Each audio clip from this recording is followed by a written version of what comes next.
السلام عليكم، مرحبا بكم معايا فيديو جديد. ولقاكم هذا الفيديو في احسن حال واحوال. اليوم جيتكم فيديو ديال القراشل، خليكم مع المقادير.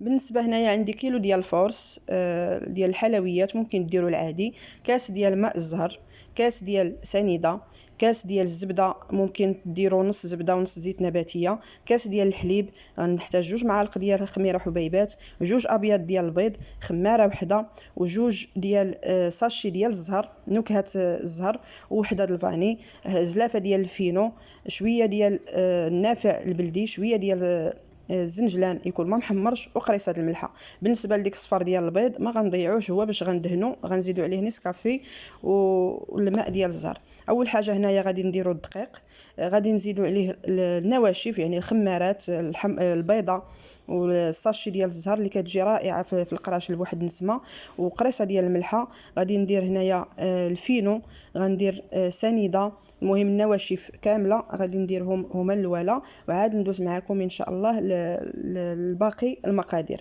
بالنسبه للخميره، واخا الحال سخون، انا قلت لكم الحبيبات ما كيخمروش بزاف، درت 2 معالق مع امرينش، 2 معالق مع امرينش، زدت الزنجلان، زدت النافع. هنايا بالنسبه للحليب غادي ندفيه، ضروري ندفيوه.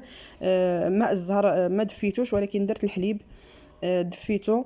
الزبده حتى هي كتكون دايبه، كتكون مازال سخونه صافي. وغادي نستعن الى ما كفانيش، يعني الحليب والماء الزهر ما كفانيش، كنكمل بالماء. هنايا من بعد ما درت في العجانه يتعجن، ما هنايا راه الحليب، هاد الكاسرونه كانت فيها الزبده، زدت الحليب دافي، ماشي سخون بزاف وماشي عاوتاني دافي بارد، بحيث كان عندي في الثلاجه. صافي هنايا ما كفانيش واستعنت بالماء، يعني كنكملوا بالماء.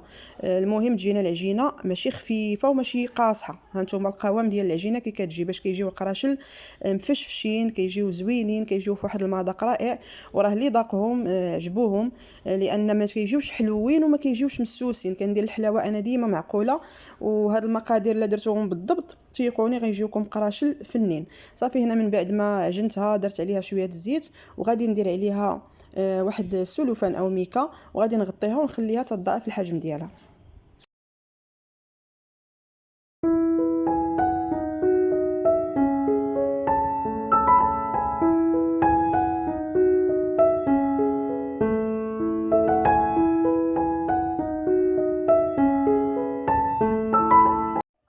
وهنايا من بعد ما خمرات وضاعف الحجم ديالها، هنايا كناخذ واحد شويه زيت نباتيه باش غادي نديرها، يعني باش نبدا نكور. هانتوما ضروري كنديروا هذه المرحله باش كنفرغوا ديك الهواء، يعني كتخمر ديك الخمره الاولى ضروري، باش الخمره الثانيه دغيا كيخمروا. بحيث الحال سخون كنديرهم انا في وسط الفران ونسد عليهم، صافي كنلقاهم خمروا. تبارك الله، هذا القياس هذا خرج لي 25 قرشاله. هذا القياس هذا 25 قرشاله. وعاد ديك الليله تبارك الله الريحه الزهر والريحه في الدار، وبابا سخانين قال لي ضروري نذوق، راه الريحه كتشهي. وعطيته وحيده تقريبا خرجت لي ديك 26 حبه 25 هكا. صافي هنايا كديروا القياس اللي بغيتوهم كبارين ديروهم كبار، وعاد هادو راه هما متوسطين، انا ما درتهمش صغيورين، انا راه كيعجبوني سكيوتين، يعني ناكل وحده من ما نخليش هكا. ولكن حتى هادو جاو زوينين، يعني وحده تبارك الله يعني كافيه.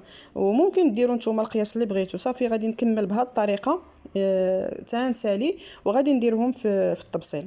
منين غادي نكورهم كاملين غنديرهم في الطبسيل. بالنسبه لديك الصفر ديال البيض اللي كيبقى علينا، كنزيدوا عليه ماء ديال الزهر، وكنزيدوا عليه نسكافي واحد 2 معالق، باش ما كتجيناش نهائيا، ما كتجيش فيهم ريحه البيض.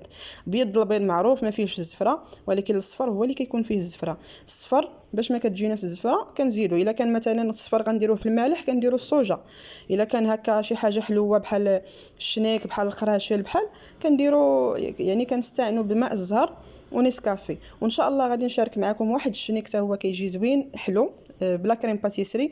ان شاء الله غادي نشاركو معكم ماشي مور هذا الفيديو، ولكن عندي فيديوهات نسبقهم عاد نشارك معكم ان شاء الله. الشنيك اللي كيجي رائع، انا كيعجبني نصوب هذا الشيء في الدار، حيت كتشريهم وكاينين موجودين في الاسواق وباتيسريات ولا، ولكن ضروري ديك الزفره البيض ولا كيكونوا فيهم ريحه الخميره ولا غلاضين ولا. المهم انا كيعجبني شي حاجه ديال الدار، وما كاينش ما احسن من شي حاجه ديال الدار. صافي هنايا كناخذ ديك الصفر ديال البيض وتنديروا شويه ديال ماء الزهر ونسكافيه هنا تقريبا واحد 2 معالق صغار، وكنطربوهم هنا مزيان. هنا راه مازال ما خمروليش، غير كنطربوهم مزيان باش ديك نسكافي كدوب، ديك نسكافي كدوب باش ما كيجيوناش ديك الحبيبات فيهم. صافي وغادي غادي ندهنوا القراشل من بعد. هنا ما غيخمروا غير شويه، راه ملي كديروا الخمره الاولى الخمره الثانيه دغيا كثر دابا الحال سخون ماشي بحال البرد. البرد راه كنشعلوا الفران ويشعل تيسخن ونطفيوه ونحشيو الطباصل باش يخمروا. دابا لا، دابا الخمره الاولى درتهم غير في الفران، سديت عليهم صافي ودهنتهم. هنايا من بعد ما خمروا نفخوا صافي كندهنهم، غادي ندهنهم كاملين ونرجع معكم ان شاء الله. هنايا كنوريكم تبارك الله عمروا لي 3 طباصل الفران ديال الغاز و2 طباصل الفران ديال الضوء. هنايا عندي الزنجلان اللي كيكون ما محمرش، كندير الزنجلان ما محمرش في هذه المرحله وما محمرش حتى في العجينه، يعني حيت مازال ملي كيطيبوا كيتحمر. عاد اللي في العجينه واخا يكون محمر شي شويه نص طياب ماشي مشكل. ممكن ديروا الزنجلان الابيض حتى هو كيجي زوين، ممكن ما ديروش كاع. اللي ما انا المهم كيعجبوني القراشل فيهم الزنجلان بزايد، راه جاو تبارك الله فيهم الزرارع ديال النافع بلدي غزال والزنجلان جاو مقومين، جاو زوينين. كتحلي القرشاله كتلقايها عامره بالنافع والزنجلان الريحه ديال الزهر والنافع. المهم ما نعاود لكمش هاد القراشل كيجيو فنين في المذاق.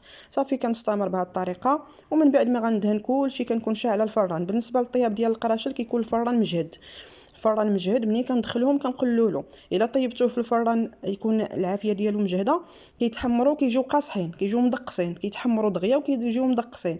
ملي كيكونوا يعني العافيه مهيله ما بين وبين كيجيو هكا مذهبين وكيجيو مفشفشين، كيجيو طايبين فنين على المهل وهكا كيبقاو. كنديرهم في الكونجيلاتور، غادي نوريكم الاحتفاظ كيفاش كنحتفظ بهم. كنديرهم في الكونجيلاتور وكنجبدهم، بغيتو تسخنوهم بغيتو هكاك يعني حتى يبردوا. شوفوا كي كيجيو تبارك الله مقطنين، كيجيو واحد الفشفاشه فيهم ما شاء الله ومحمرين على المهل. ما تجهدوا لهم في الفران، راه الا كانوا كيجيو لكم القراشل مدقسين في الطياب راه من الفران. يعني الفران الا كان مجهد ماشي بحال طياب الخبز، يعني يكون ما بين وبين. ها نتوما تبارك الله الكميه هنايا اللي حطات جاو زوينين وجاو محمرين مذهبين. وعاد ما شي وحدين ما كنطيبهمش بزاف، كنبغي انا هكا القراشل نخرجهم نسخنهم. وهادو المحمرين كاين اللي كيبغي القراشل باردين بحال الوالد ديالي، بحال كيبغي القراشل هكا يكونوا باردين، يعني نجبدهم من الفريغو مثلا بالليل في الصباح ينوض يلقاها واجده يفطر بها. ها نتوما كيفاش كيجي، شوفوا تبارك الله كيجي مقطن كيجي عامر بالزرارع. ونتمنى ان شاء الله يعجبوكم وتجربوهم. وهاد القراشل راهم في هاد الصيف زوينين للفطور. حتى منين كنخرجوا هكا لشي بعض المرات كنخرجوا لشي بحر ولا لشي لابيسين ولا على العموم هنايا راه ديتهم معايا للبحر، ديتهم عند اختي وبقينا هكا فطرنا منهم. عاوتاني فاش خرجنا كنخرجوا هكا كنخرجوا منهم شويه هكا للفطور. المهم شي حاجه ديال الدار راه لا يعلى عليها، واخا نعيا ونشري واخا نعيا الحمد لله. اي حاجه كتعجبني نصوبها في الدار، لا ساندويتشات لا طاكوس لا داكشي ديال الخروج. الواحد كيقتصد شويه وفي نفس الوقت لصحته، لان الماكله الزنقه ومع هذا الصيف راه التسممات بزاف. كناخذ واحد الطاسه كندير فيها ورق ديال الطبخ ديال الفران، وكناخذ واحد الطاسه هكا كبيبره وكندير فيها هنايا. يعني هاد الطاسه هذه كنت ديتها عند اختي، ان شاء الله غادي تشوفوا الفيديو ديال فاش فاجئنا اختي ومشينا عندها وغيعجبكم ان شاء الله. نتمنى يعجبكم وتفاعلوا معاه وتفاعلوا مع الفيديوهات ديال الطياب حتى هو تفاعلوا معاه. راه كلشي زوين ومحتوى نقي وزوين. وغادي نحشيهم في الكونجيلاتور. نتمنى ان شاء الله تشجعوني وما تنساونيش من اللايك، واللي مازال ما اشتركت تشترك باش يوصلها كل جديد. دمتم في رعايه الله والى اللقاء.